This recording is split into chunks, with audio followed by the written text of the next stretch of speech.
வீர வணக்கம் செலுத்துகிற தோழர்கள் உள்ளத்தில் மங்காது மறையாது என்றும் ஜொலித்துக் கொண்டிருக்கின்ற பிரகாச ஒளியாக யமன் கூட அவரிடத்திலே போராடித்தான் பார்த்தான். அவரை எளிதிலே வீழ்த்த முடியவில்லை. ஒவ்வொரு போராட்டத்திலும் அவர் மீண்டு இல்லத்துக்கு வந்தார். அவர் 8 வயதில் தாமிரபரணி ஆற்றங்கரையிலே கட்டப்பட்டிருந்த பால திறப்பு விழாவில்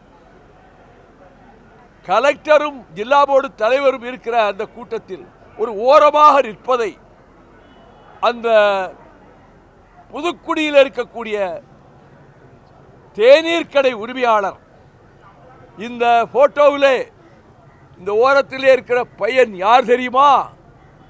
நம்ம தலைவர் நல்ல கண்ணு என்று சொன்னார். அந்த புகைப்படத்துக்கு பிரதி எடுத்துக்கொண்டு போய் என் கிராமத்து வீட்டில் வைத்திருக்கிறேன். 8 வயது நல்லகண்ணு அரைக்கால் சட்டை போட்ட மாணவனாக அதிலே நின்று கொண்டிருக்கிறார். அவருக்கு மரணம் இல்லை. நல்லகண்ணுவுக்கு மரணம் இல்லை. நல்லகண்ணு என்கின்ற அந்த மாபெரும் புரட்சியாளனுக்கு, வாழ்நாள் போராளிக்கு அவர் காலத்தை கடந்து வாழ்கிறார். செங்கொடி தூக்கும் தோழர்களுடைய உள்ளங்களிலும் வாழ்கிறார். இந்த இன்ப தமிழ்நாட்டின் வாழ்வாதாரங்களை காப்பதற்கான போராட்டங்களில், ஆற்று மணலை பாதுகாக்கின்ற போராட்டங்களில், சுற்றுச்சூழலை பாதுகாக்கின்ற போராட்டங்களில் அவர் தவறாது பங்கெடுத்துக் கொண்டார்.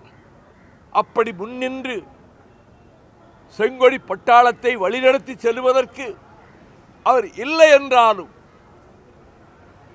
தோழமைக்குரிய செங்கொடி வீரர்கள், இந்திய கம்யூனிஸ்ட் கட்சியுடைய காம்ரேடுகள் ஒவ்வொரு போராட்ட களத்துக்கு போகும்போதும் அதில் முன்னால் நின்று அண்ணன் நல்லகண்ணு வழிநடத்தி செல்கிறார் என்று மானசீகமாக நினைத்து அவரை நெஞ்சிலே நிறுத்தி, அதுவே ஒரு ஊக்கத்தை தரும், உந்துதலை தரும்.